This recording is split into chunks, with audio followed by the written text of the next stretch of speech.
of hopelessness and helplessness. The government gives them the drugs, builds bigger prisons, passes a 3-strike law, and then wants us to sing God Bless America.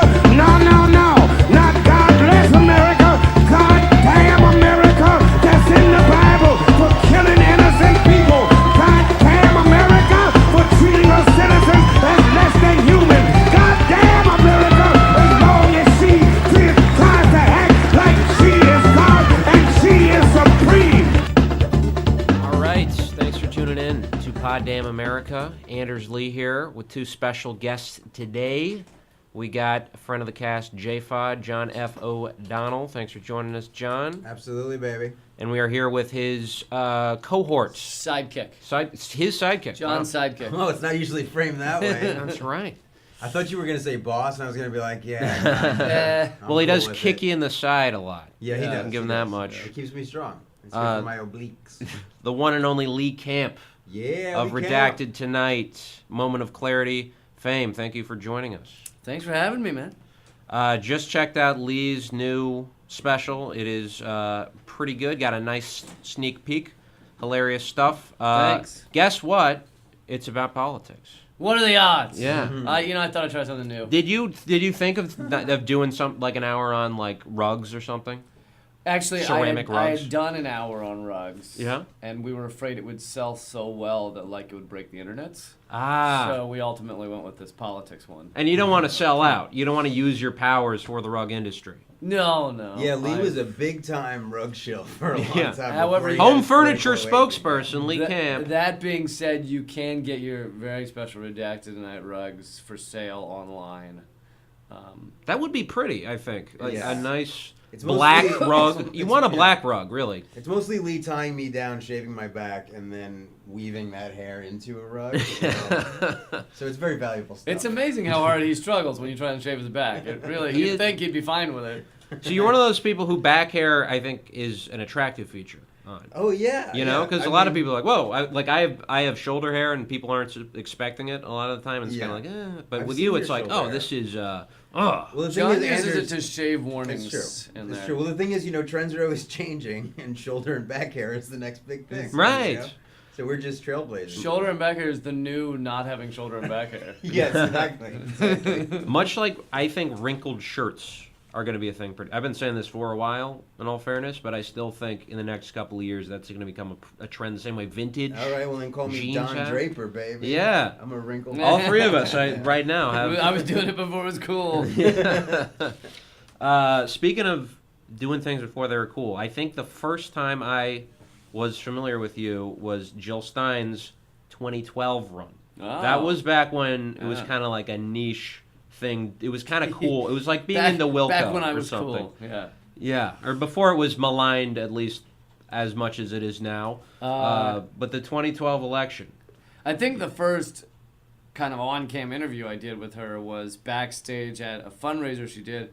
I think it was the day before. This is in New York, and I performed on this little fundraiser. And it was the day before she then tried to attend the presidential debate in New York and was arrested for trying to attend. And then they chained her to a chair and her running mate to a chair like in a basement beneath the debates and held her there throughout the debates. And then at like 11 p.m. or something, just like released her out into the night with no phone or anything. And at one point she even said to the guard, because you got an armed guard and she's chained to this chair, or handcuffed to the chair, she goes, "Can you at least undo the handcuffs? I'm not leaving the room." And they said no.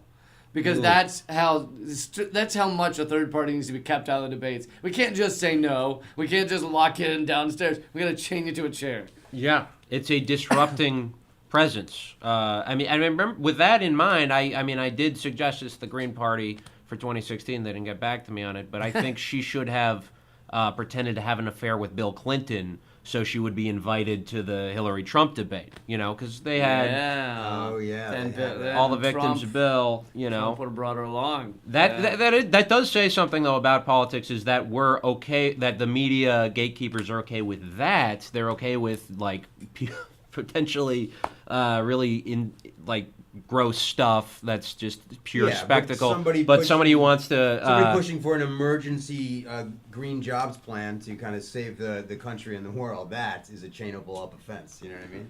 But also, I think it's That's interesting. You the problem. bring that up, that 2012, that time. It's like Lee by that time had become, disillusioned with the Obama administration, if I'm not mistaken. Well, it's a fundraiser for Jill Stein. So Yeah, what do you think? We'll kind of say it. But you're right. At the time in 2012, there were some folks that were like, "Oh wow, this hope and change thing was bullshit. It's a lot of kind of corporate Democrat stuff happening again. This ramping up of the surveillance state, etc., going after whistleblowers, everything like that." But there still was a ton of support for him. So being left of the Democrats and Obama in 2012 was, it was somewhat of a fringe thing, I mean, throughout Obama's administration, I probably got fed up with him about a year in. It took me about a year to really be done with him. So were you on the Obama bandwagon? Yeah, 2008, I actually did. I had gotten disillusioned with the two-party system. However, I very naively, thought that he was different. And there were two main things that made me feel that way. One was, I think he was the first candidate, or at least in recent times, to have more of his money come from individual donors, like small-time donors, than come from corporations. Right. And so I thought, or big or dark money. And so I thought, well, he'll be indebted to those people rather than being indebted to the big money. Didn't turn out to be true. The second thing was that he was against the Iraq War even in his Chicago Senate days, long before even getting into the Senate, and didn't turn out to matter. That he was against the Iraq War then. He was as belligerent and as war-going as any of them.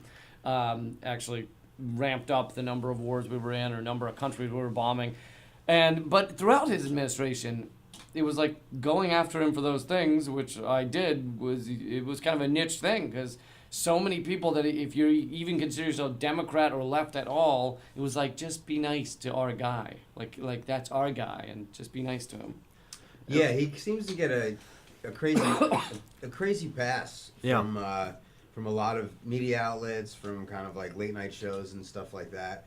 And it's interesting. It's like Redacted. We started in the first show aired the last Friday of May of 2014.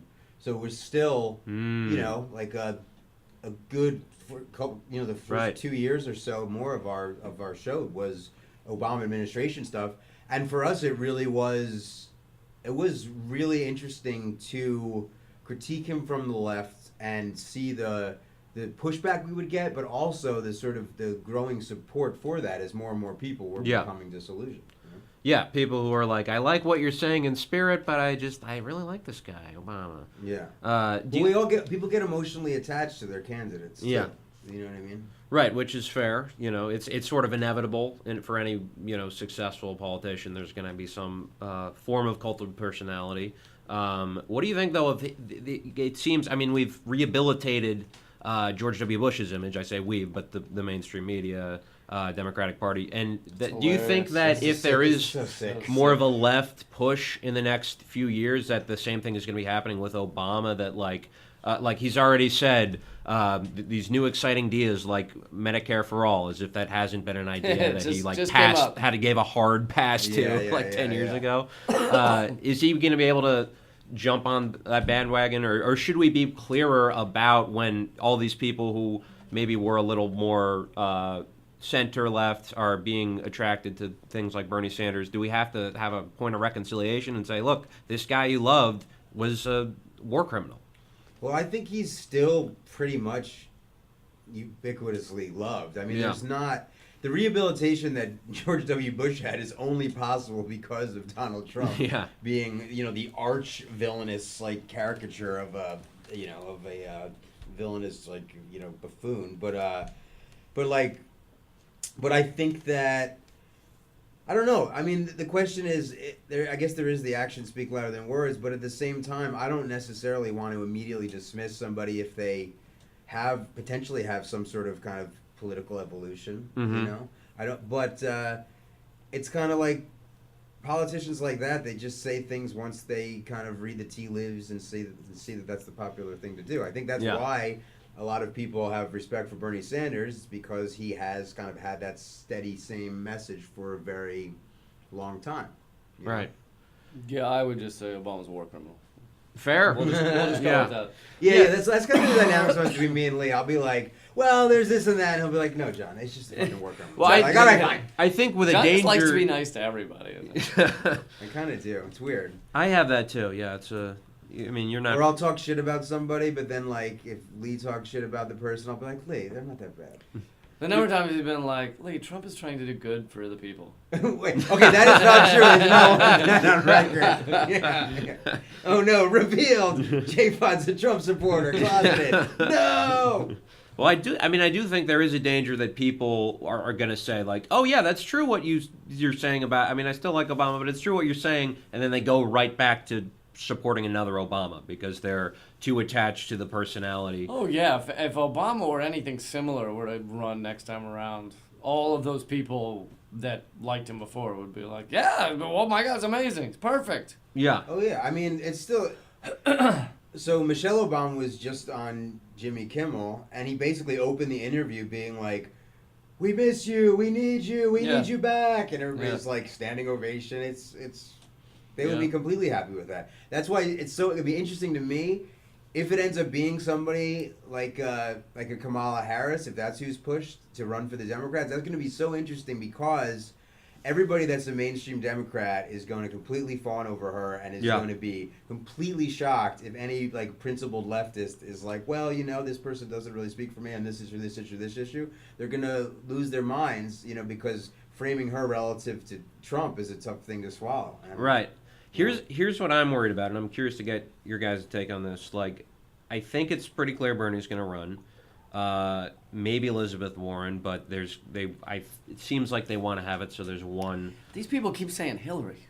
That's right. Yeah. Well, and I think that would be great. Minds? I think that would be great because the real worry to me is that the center is if the real worry to me is if people unite against Bernie Sanders. So if it's a divided field, if it's Bernie and he has the biggest faction out of all these little, fan bases that make up the Democratic voting, people who vote in primaries, if it's him, if he is the biggest one, then he wins. He becomes the nominee. But if it's everybody's uniting around Kamala Harris the Joe Biden says, I'm going to step out, people step out and make way for somebody to defeat Bernie, that's what really worries me. Do you think the center is going to be divided, or are they going to unify behind somebody, or are they going to be as petty as the left is? Can I give a prediction that'll make all that moot?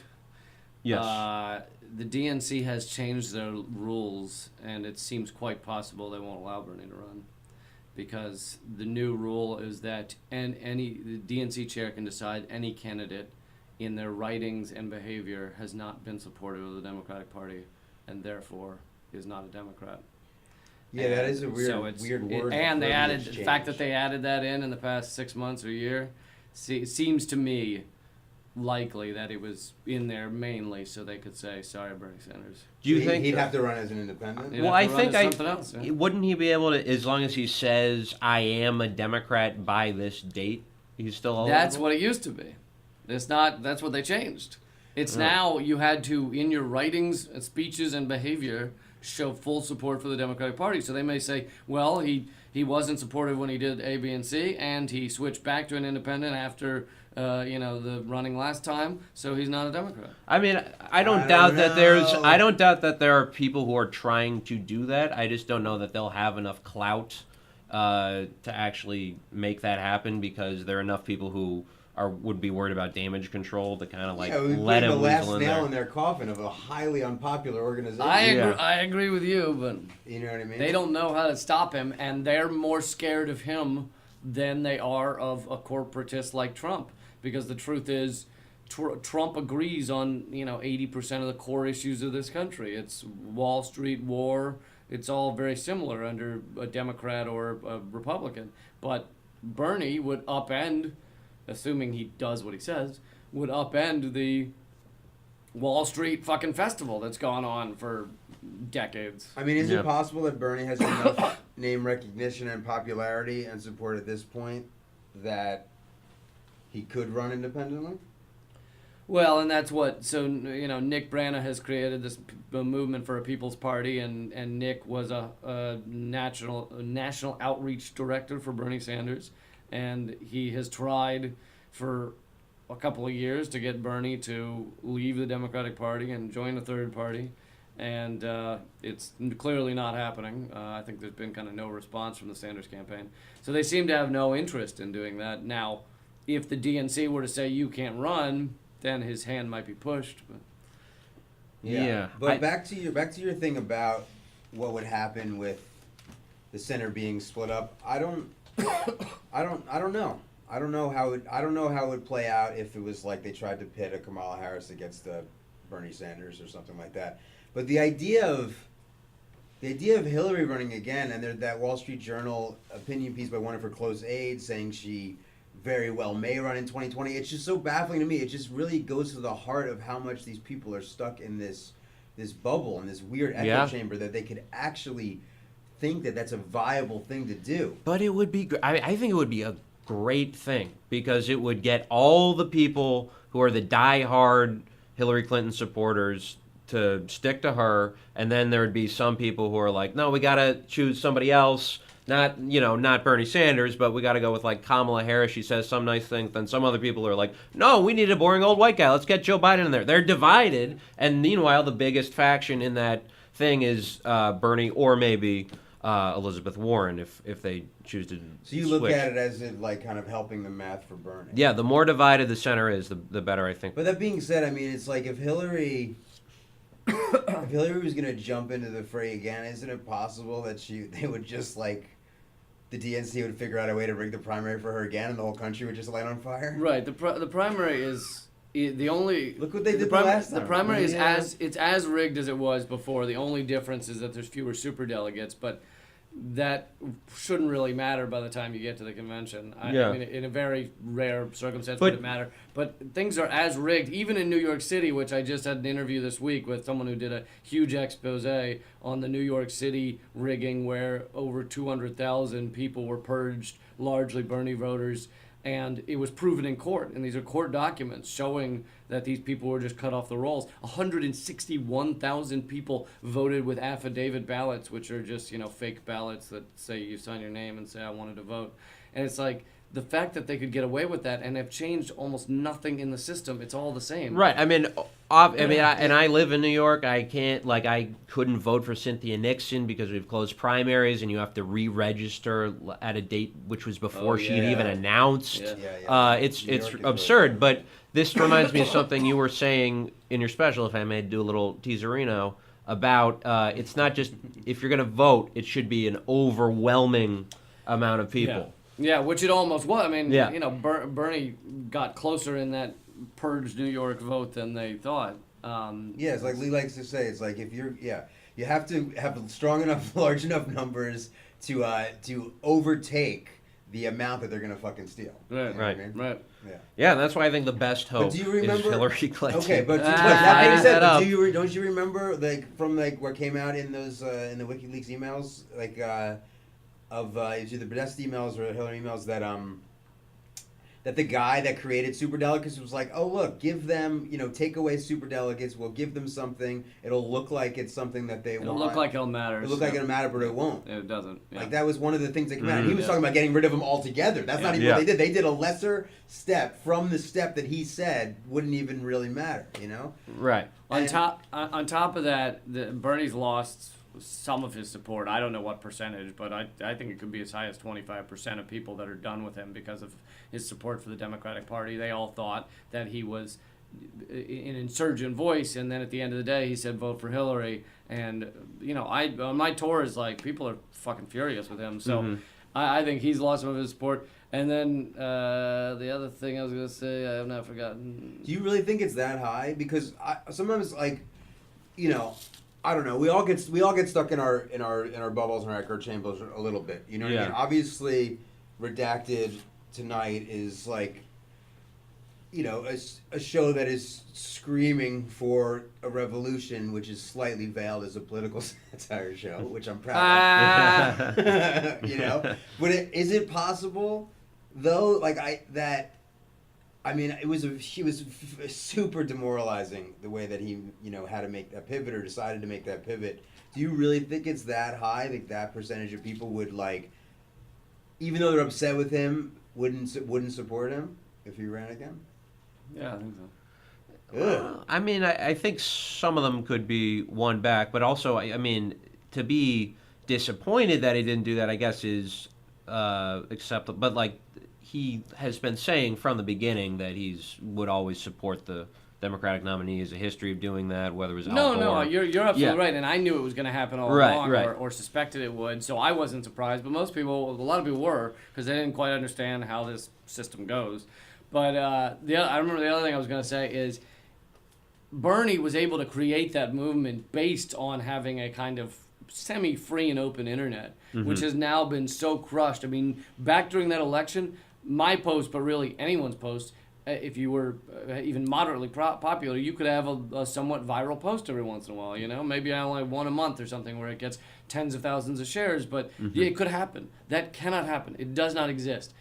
If you look at Facebook analytics and there are no such things as political viral posts anymore unless Facebook has decided we are okay with that going viral. So I don't know that.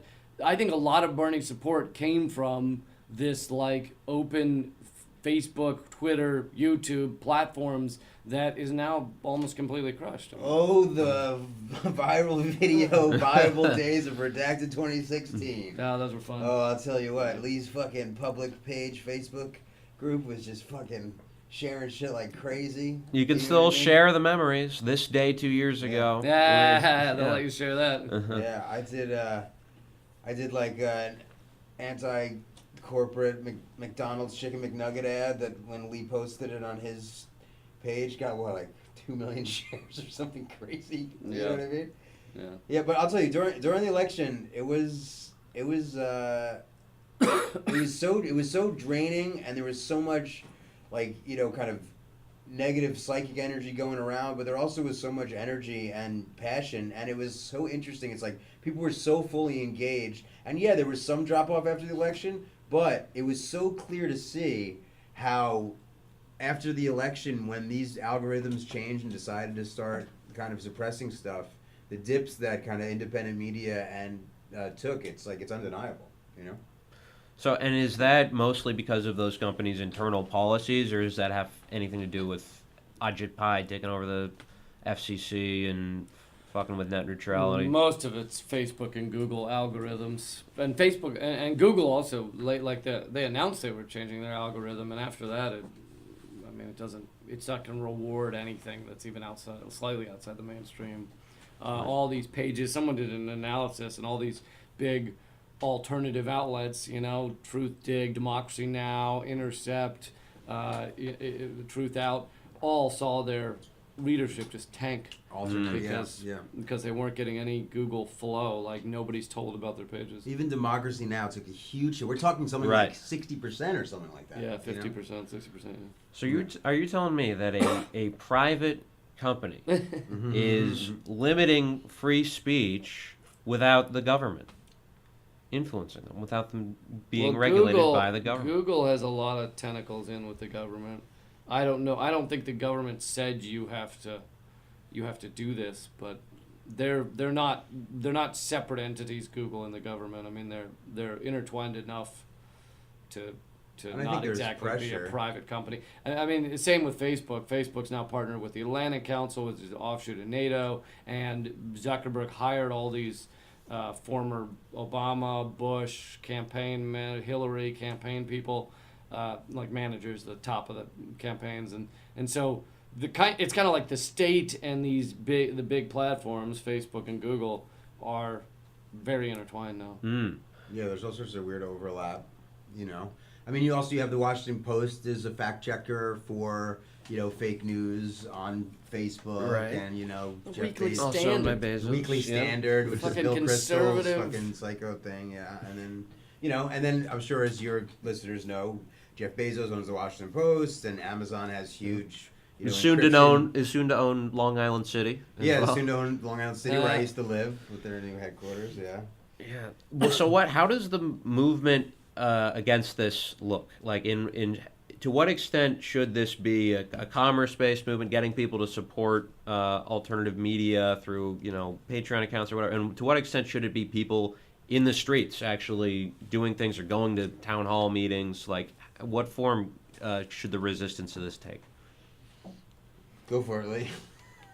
What form should it's got to be on a lot of different levels. There has to be, I think we need to, in terms of the social media, you got to build up alternative platforms while I think continuing to use Facebook and Google because, you can limit your usage, but the truth is they are so big. Facebook's like a second internet, so they're so big that turning your back on them as an activist is probably a dumb idea. You're letting go of a huge tool. Even if things are censored, you're still letting go of a huge tool. So I'd say continue to use Facebook some, but we need to build up Minds.com and Steam it, and maybe there's others out there that I haven't, experienced yet, but I think we need to find an uncensored social media platform that will allow for activism and kind of revolutionary thought.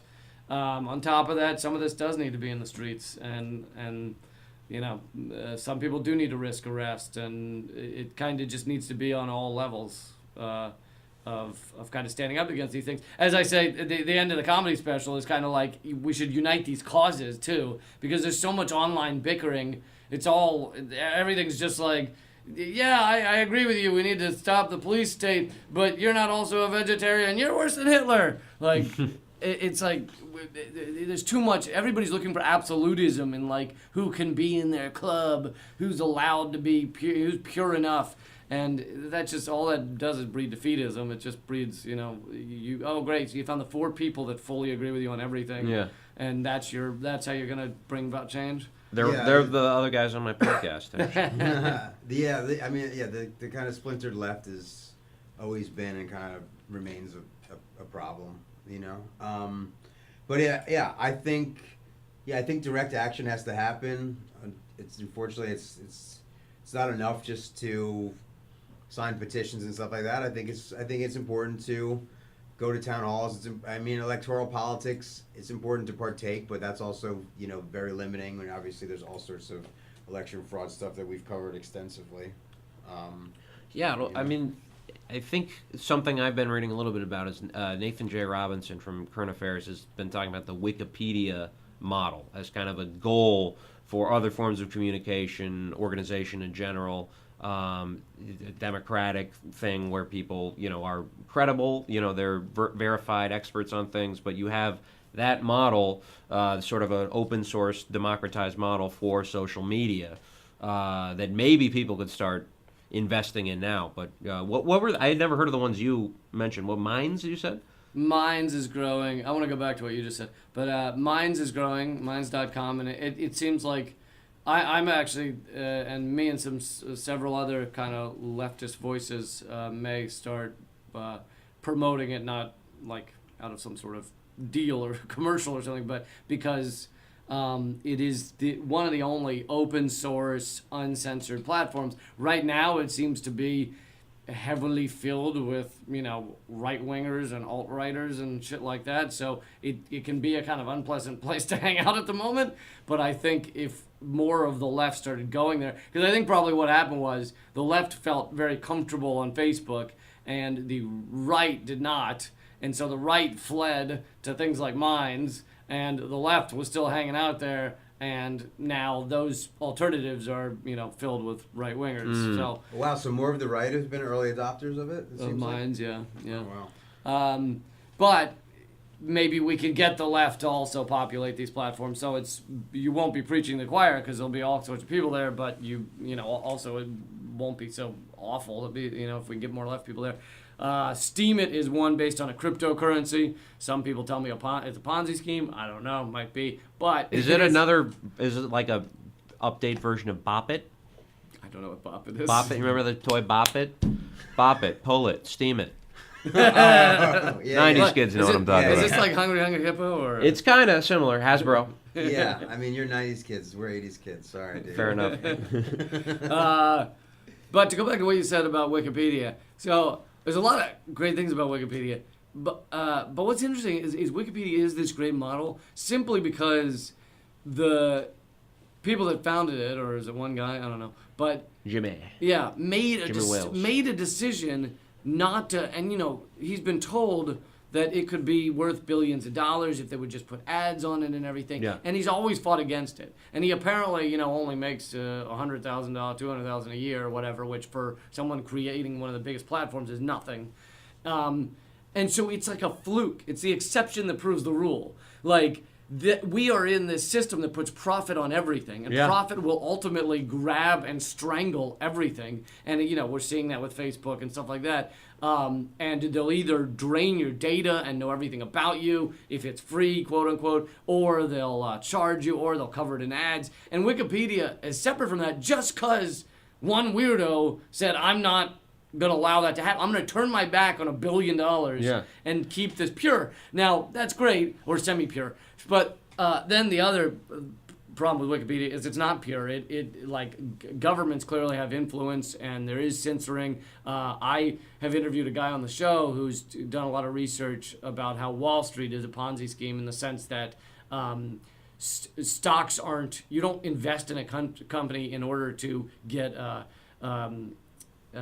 dividends anymore. You're not getting a piece of the company anymore. Dividends are rarely paid out. When they are, they're a small amount. So really all you're paying for a meaningless sheet of paper that says you have a share, and you then sell that later and try and get money for it, which is the definition of a Ponzi scheme. If people stop buying them, you're standing there with your dick in your hand. So it is... And your thumb in your butt. It's actually... And your thumb in your ass. And you just want to get somebody else to put their dick in their hand and their thumb in their butt. So if you can convince them to stick their thumb in their butt, you win. The last person stuck with their thumb in their butt loses. But you're reminding me. I talked about this on special. I'd forgotten. But anyway, the reason I bring that up is because he has tried repeatedly to just add this thought, this idea, to entries about Wall Street, about stock markets, about what stocks are. And they're always censored, they're always taken out, and he is now banned from editing Wikipedia.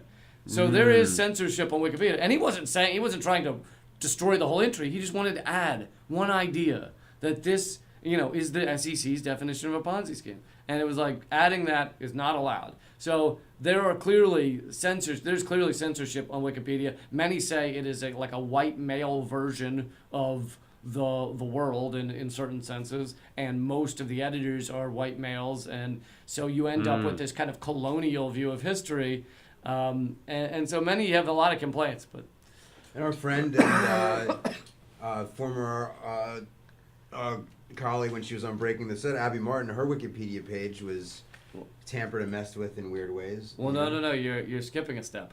So usually you can get a Wikipedia page. But you couldn't get one initially, right? Usually you can get a Wikipedia page if you have, been on TV or something. Usually someone could create one and they'd leave it up. Oh, so-and-so did this appearance. Abby Martin was very well known. She did a TV show for 2 years, and they refused to give her a Wikipedia entry. And any fan that created one, it would be deleted.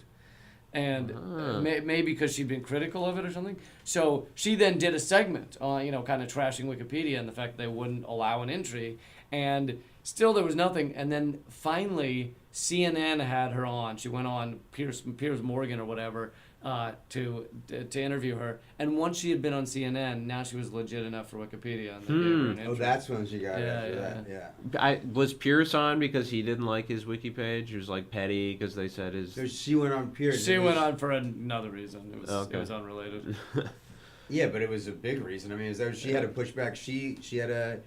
Yeah, like they decided to kind of take some of her foreign policy comments out of context, and then the whole internet blew up about it, and she had to kind of push back and defend herself. But she went on Piers Morgan, and if you watch that interview, she's just so, honest, endearing, and unapologetic that there had no place else to go with the story, and there was like... Well, also for a moment, to get too deep in the weeds, for a moment the mainstream media thought that Abby Martin would serve as this kind of puppet to tear apart RT America. Set an example. And that they'd be like, oh, tell us how horribly censored you are and how terrible it is. And they thought she was going to be useful for that. And then she goes on and they actually talk to her and get her thoughts. And she goes, no, I'm not. I have an incredible freedom, and the show's really important, and I get to cover the topics I want, and I can't do it anywhere else on mainstream media. She basically just defended RT America because there is incredible freedom at our network to say what we want. And anyway, after she started saying that, and she was on BBC saying that, and CNN and some others, then they just crushed the story because it wasn't useful anymore. He took away the auction. Like, okay, no, we're done with this. We're done with this. So yeah, that is a good clarifying thing for the listeners. Just to be Putin does not send you emails directly. It's through one of his. He actually massages my balls if I do well. Nice. And flicks them if I do poorly. Yeah. I hope he doesn't stick the bear on you. And he kidnapped my grandma when I was 18. And if I tell a really good joke, he emails me a toe. So. How many you're up to? You're trying to get her back in pieces. I've been on the show for over 4 years. I have 4 toes. That's weird because normally the toe's a threat. For you, you're trying to collect your grandma in pieces. That's horrific. Just to pivot to we got some news. It's late. It's breaking right here, right now. Really? Stacey Abrams, running for governor of Georgia, would have been the first black woman to be governor in the country. So crazy. She is not I've never had a black conceding, but she is saying that she has lost, which I think is awesome. She's saying that this was an illegitimate process because there were almost 1 million people in Georgia who were purged, like we were talking earlier. Well, that one's so crazy. I mean, this Kemp guy being the Secretary of State who's overseeing the election while at the same time purging people left and right, and then claiming that the Democrats hacked the voting machines at the same time or hacked the voting lists. It's crazy. He purged hundreds of thousands of largely black voters from the rolls, and then acted like it was a legit election. And I don't know anything about Stacey Abrams' policies, so I'm not saying I necessarily agree with her on everything. But I think I fight endlessly for legit elections. So the fact that this one, and a lot of them, but this one specifically, is so horrific is. At least it's getting national attention. At least people are talking about this. Yeah. Activists at the Georgia Capitol 2 days ago were arrested for holding up balloons that had the number of people purged on the balloons. And that just shows how our criminal justice system is inverted. So basically, if you do an elite crime like purging thousands of voters, hundreds of thousands of voters, that's legal. If you announce it and try to expose that crime, that's illegal. You get arrested for that.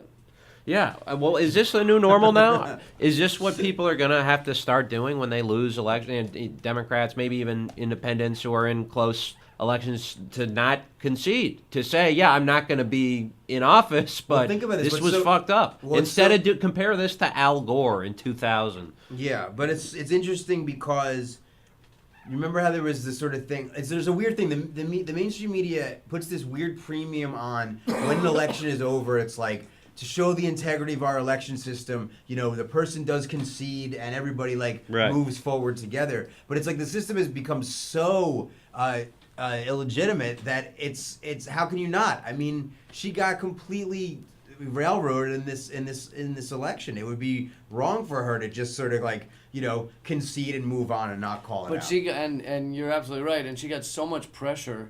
I mean, that's probably why she's doing it now. She got so much pressure, not just from the right wing, but from the fucking, establishment Democrats calling her up and saying, hey, you need to concede. We got to protect the integrity of our voting. It's basically lie to the people, say you lost, because, look, our voting system is a joke, and we got to pretend it's legit.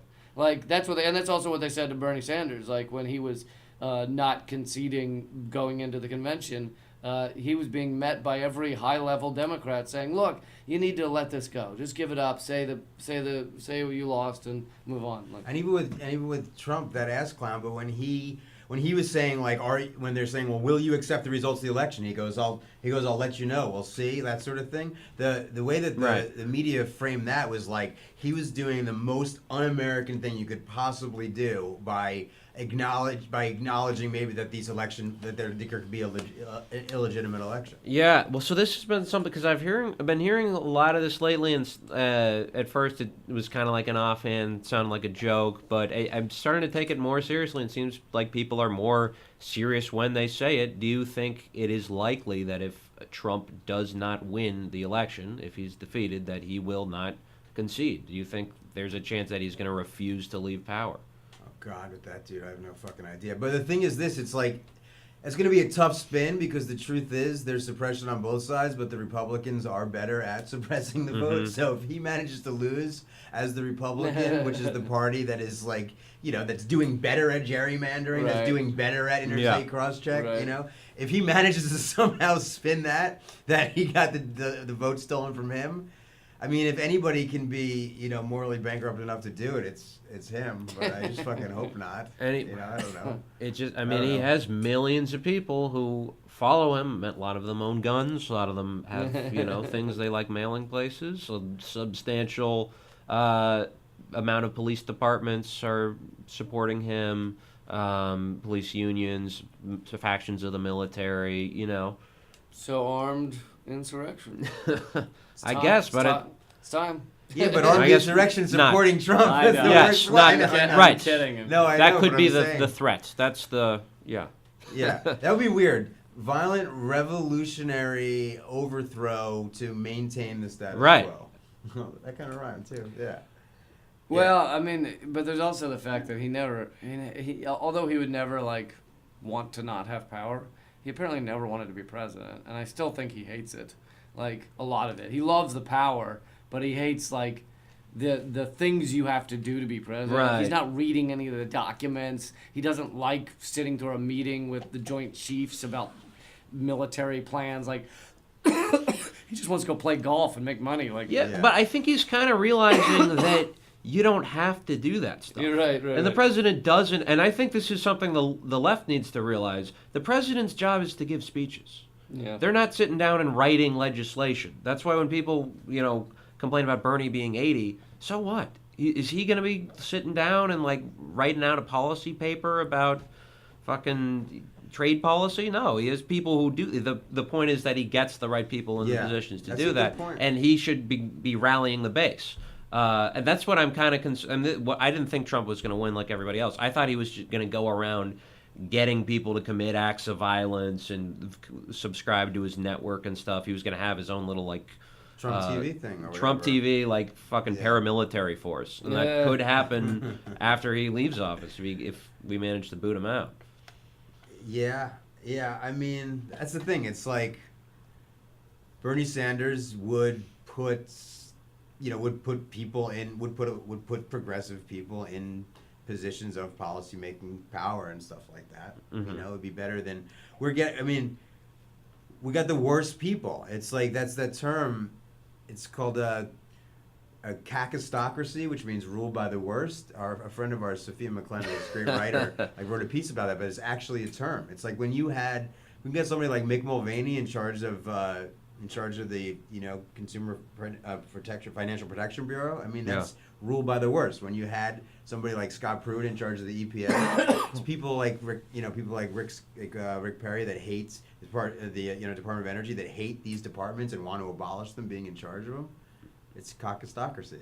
It's actually a word. It's the worst thing.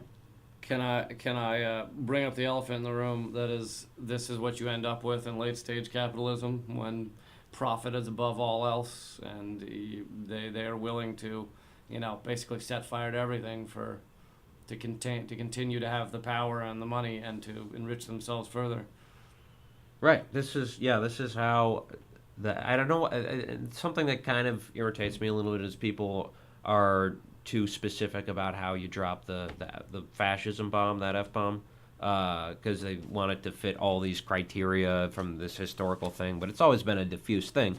We should be worried about this. Yeah, we should be worried about Nazis coming in the streets and the fact that the president commands this base of people that don't care. Not that we should care about the rule of law too much, but they don't. They're going to interpret it the way they want to. They're going to abuse it, manipulate it the way they want to. I mean the right wing nationalism across the world. It's sweeping through Europe, and you look at the straight up supporter of guy who dictator in Brazil now. It's maybe we're not quite there yet, but we're definitely going in the wrong direction, and it doesn't really seem like some sort of centrist corporate Democrat regime is the thing that's gonna take us out of it. It's maybe going to slow down that slide a little bit, but it needs to be some sort of real structural change. at this point. And as far as party politics, do you guys are you hardline no dem no way, or do you think there's? I try to take everybody as an individual. You know, like Yeah. for example, it's like there's people are really upset with Elizabeth Warren because she didn't endorse Bernie because she supported Hillary and because she hasn't been great on foreign policy. But I know that she really has held Wall Street accountable and stuff like that. So I would be more open to something like that. So I guess I'm not completely. I'm definitely more of a Dem exit than a Dem enter person, but I guess I'm not completely 100% that. I don't know. What do you think, Lee? It's pretty rare I'll vote for a Democrat. It'd have to be someone I really thought was superb and just happened to have a D next to their name. I think the Democrats and Republicans are largely owned. I mean, even if you look at this midterm election, hundreds of races, and out of all those, the number of anti-corporate candidates that were even allowed to the general election was minuscule. The number that got in is somewhere between 4 and 7, depending on how you count them. Mm-hmm. But and at least 2 or 3 of those are in uncontested races. So it was like in Seattle or something, it was like just expected. Okay, well there they'll get in. But so it's basically like the any candidate that could be viewed as a cancer to corporate America was cut out like a cancer. Like they were cut out early. They were cut out in the primaries. They were cut out long before. They didn't have the money to compete, whatever it was. So you end up with a couple of people that might be able to say anything against the corporate pillaging of the world. And I just think that like the risks to humankind and the environment and everything, I think they're far greater coming from like environmental destruction and things like that than they are from like neo-Nazis. Now, that doesn't mean they're not any risk. I was nearly killed by one because I was 5 feet from the car that killed a person in Charlottesville. So crazy. But I think that the bigger risk is, that environmental just catastrophe, and AI is a huge risk if we don't think about where it's headed. And the killer robots have been covering that for years. I was yeah, obsessed with that for a while. John's been on top of the killer robot problem. Yeah, but okay, you know what? I'm gonna put you guys on the spot. If in theoretically, it was something like an Elizabeth Warren against Donald Trump in the next presidential election, would you guys vote for Elizabeth Warren? If I lived in a swing state, yeah. But I mean, I think when we talk about parties, the classic definition of a political party doesn't really apply to the United States, and I think the party is very important. And if you look throughout history, the old Communist Party, the socialist parties that have existed in the United States, they were mass-based parties. They were in people's workplaces. They had activities that were extra electoral, that they involved people in direct action. It was a community. They provided relief and mutual aid to people. But the way the laws work now, that party can't really be a ballot line party. I mean, maybe it could, but we're not in a stage yet where we're going to have its own ballot line, and that's why I think there's too much focus on the ballot line, and not enough on where's the organizing come from, where's the money coming from. I think third parties and things should start doing that, even if they're not winning at the ballot box. I think the Green Party should be showing up in communities and helping people and becoming known for that. Or at least throwing cool parties. Yeah. You know what I mean? Party parties. Should they change their name? I mean, because I talked to Howie Hawkins about this. I feel like the Green Party has a specific connotation, and this is a lot of its supporters, and I don't want to exclude these people, but there's a lot of sort of petite bourgeois environmentalists, and I think that's where people get the association. Should they kind of rebrand to be more explicitly socialist or working class? I think that's a very valid point. I mean, there are connotations. Unfortunately, for some reason, somehow, even though it is such a has such an inclusive platform, it does have diversity issues, which is crazy to me. Mm-hmm. So, I mean, it is possible, even whether it's a rebrand or if it's some sort of why not the Green Party and the Socialist Alternative Party, Shama Swan's party? Why what can there be some sort of kind of like folding in of those and Right. all of the things and kind of really making that like a legitimate block of power, you know? Another thing that I wanted to mention is that these political parties in America, my understanding of it is initially they were meant to come together for one issue, and then when that issue was resolved, Right. disband. Women's like, suffrage, yeah. Yeah, or like the Republican Party came together to abolish slavery. Right. And it was supposed to then, after that, disband. But instead it's, stayed, and now it's become this entrenched thing that is very far away from, the party you would see that would want to abolish slavery. And that's kind of the corruption of these parties staying in power for so long. The Democratic Party's been in power for, almost as long. So yeah, it is a problem. Would you, Lee, if it was Elizabeth Warren, Donald Trump? If I were in a swing state, probably, but Elizabeth Warren on war, I have a real problem with. I mean, she does have it in her name. Yeah. She not only voted for General Mattis, he was approved 98-1, despite the fact that he's like a known war criminal. But in her questioning, and I made fun of this on Redacted Tonight, so they each get 5 minutes in her 5-minute questions, and I think she didn't even use the whole time. But most of her questions were she literally said, "Do you believe in innovation?" Yeah. And Mattis said, "Oh yes, blah blah blah," and she goes, "That's good to hear because in Massachusetts we have MIT and we have a lot of military innovation coming out of there." Oh my God. And really, it was just an ad for like MIT military innovation, and I was like, "What the fuck are these questions? Like, how did you feel when you blew up that wedding party? How about that for a question?" Yeah, the Massachusetts makes us a lot of money from military contracts. Bernie's got the same issue with the F-35. You can find some a critique of Bernie from the left, sure, from like hardcore Burlington people. Yeah, and they talk about that kind of like support for the F-35 and stuff like that, and Bernie gave the best answer that he could. He was kind of like, hey, if we don't do it here, they're gonna move him down to North Carolina and do it anyway. But it's like, that's problematic. But it's like well, that's putting it all on the one individual to solve our problem, not making him accountable to a movement that would not allow him to do something like that. Which I think politicians are always gonna try to, even if we get old Jill in there, she'll find something shitty to do. Nice little sunflower company to give a subsidy to under the table. Jill sells out to big essential oils. Yeah. Why do you think they call them essential? Yeah. We have to put the essential back in essential oils. We had a bit a while ago on the podcast we used to do about leader Jill Stein, like if she became a totalitarian dictator, and she's like green solar-powered helicopters that are flying around, like blasting James Taylor on everybody and like that's funny. pelting him with sunflower seeds. I wonder if the Greens would run somebody different. That'd be interesting. Yeah, well, she said she's not going to run, right, in 2020.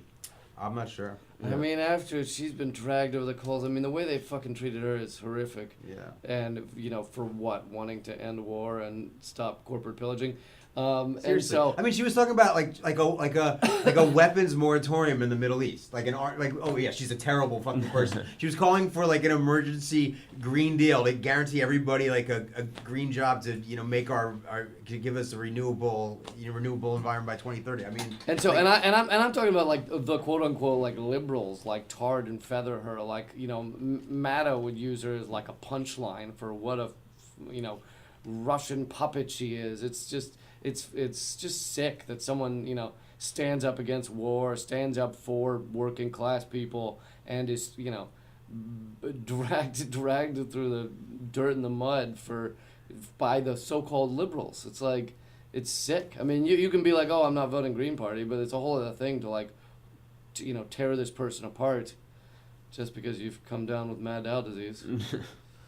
Can you share what she said to you at the protest? Jill Stein? Yeah. I haven't